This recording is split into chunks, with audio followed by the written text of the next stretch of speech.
Halo para optimer sekalian, ketemu lagi bersama dengan Agung dalam program 90 hari sharing tentang video, hal yang positif dan juga yang baik yang Agung dapatkan dari buku ataupun juga rubrik ataupun pengalaman pribadi Agung sendiri ya. Beberapa saat ini Agung punya satu permasalahan yang ya boleh dibilang cukup eh, mengganggu kehidupan ya. Dan bukan hanya satu permasalahannya, tapi begitu banyak permasalahan yang ada di dalam kehidupan Agung sehari-hari dan juga aktivitas pokoknya ya.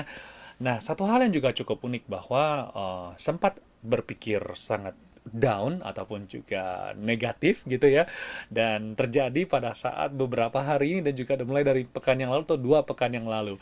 Mungkin teman-teman bisa melihat apa namanya pada saat Agung berbagi video ataupun juga sharing ini, mungkin ada yang bisa menebak kayaknya Kak Agung ada sesuatu yang tersimpan di dalam hati deh kayaknya deh gitu.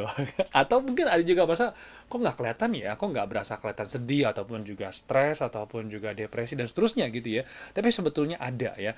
Dan sebetulnya itu hanya adalah pilihan hidup ataupun juga pilihan pada saat kita melihat satu masalah itu. Termasuk saat ini Agung saat membagi video ataupun juga sharing pengalaman ini sendiri pun juga sedang lagi dihadapi dengan sebuah permasalahan yang sebetulnya Agung tidak bisa mengontrol permasalahan itu akan berkembang seperti apa begitu ya.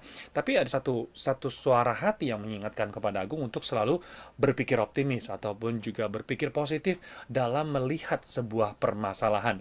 Dan kebetulan ada sebuah rubrik ataupun juga artikel yang disadur dari sebuah film ya, film Hollywood yang berjudul Mother's Day. Agung sendiri belum menonton film ini di bioskop, tapi mungkin juga ada teman-teman yang sudah melihat film ini di bioskop. Bagaimana seorang ibu menghadapi permasalahan yang ada di dalam kehidupannya, keluarganya, dan seterusnya. Ya, tapi yang ingin Agung sharing di sini sebetulnya di dalam rubrik ini dikatakan bahwa untuk menyelesaikan permasalahan sebetulnya adalah dengan cara menyelesaikan masalah itu. Jadi banyak sekali kita tuh Agung sendiri merasa bahwa kadang-kadang Agung sendiri bisa terjerumus di dalam sebuah lembah, yaitu adalah lembah emosional. Bisa bertanya, kenapa bisa terjadi seperti ini ya? Kenapa masalah itu bisa seperti ini? Lalu kenapa orang ini bisa berpikir seperti itu sehingga seluruh kehidupan Agung itu terganggu ataupun juga bisnis terganggu ataupun juga usaha terganggu ataupun juga kehidupan keluarga terganggu. Mungkin teman-teman juga punya pengalaman seperti itu ya. Bagi teman-teman yang sekarang bekerja di Taiwan sebagai perawat di rumah tangga, kadang-kadang juga harus menghadapi permasalahan yang terjadi di tanah air ya, ataupun juga harus menghadapi permasalahan yang terjadi dengan pasien yang kita rawat ataupun juga dengan orang lain gitu. Nah, sebetulnya tidak sendirian kita ini. Kita semua punya permasalahan, hanya saja bentuknya, modelnya berbeda. Hanya satu hal yang Agung selalu pegang di dalam hati Agung bahwa harus berpikir optimis, harus berpikir dari segi positifnya.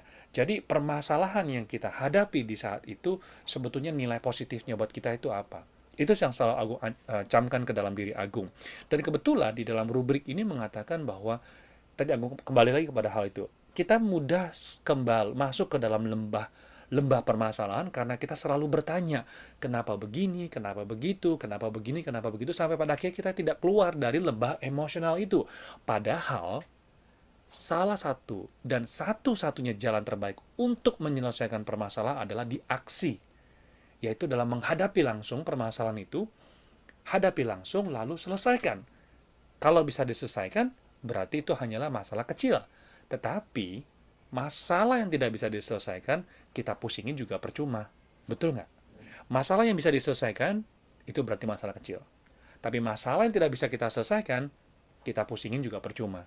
Jadi mungkin ini sebagai apa namanya masukan juga sendiri buat pribadi, buat Agung yang mengingatkan bahwa kita tuh tidak bisa berbuat apa-apa kalau misalkan memang permasalahan itu terlalu besar.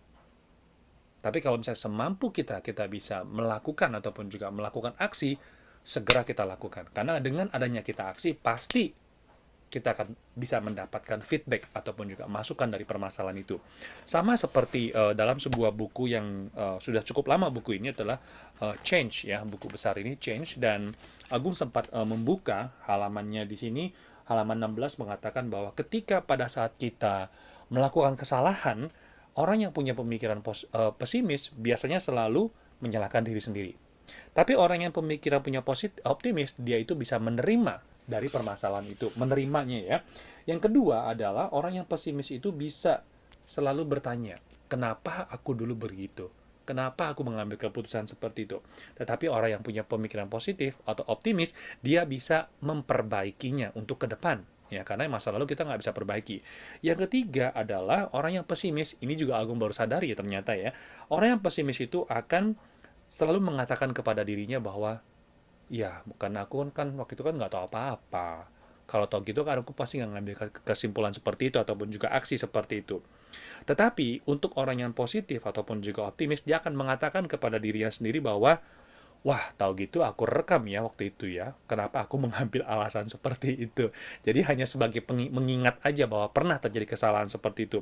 Yang keempat adalah, dalam hal yang berkaitan dengan belajar dari masa lalu, ia selalu mengingat-ingat masa lalu dan berharap bahwa di kedepannya tidak melakukan hal yang sama. Tapi orang yang positif atau optimis mengenai belajar dari masa lalu ataupun juga belajar dari pengalaman, ia selalu mengatakan, saya tidak akan pernah mengingat-ingat lagi masa lalu dan saya akan selalu terus maju ke depan. Kelihatannya berbeda ya dengan apa namanya yang dimaksud dengan positif dengan pesimis, dan aku juga cukup kaget bahwa penulis ini berkata seperti itu. Tapi kalau dipikir-pikir betul juga ya, kadang-kadang kita ini mudah sekali terjerumus di pengalaman di masa lalu, diingat-ingat. Tapi siapa sih yang tahu ya di masa depan apakah kesalahan yang sama kita tidak sengaja terulang kembali? Aku rasa seperti itu. Jadi ya ini sedikit sharing pengalaman pribadi Agung sendiri. Semoga saja bermanfaat untuk teman-teman sekalian. Kita bersua kembali di lain kesempatan. Salam optimis. Sampai jumpa. Bye-bye.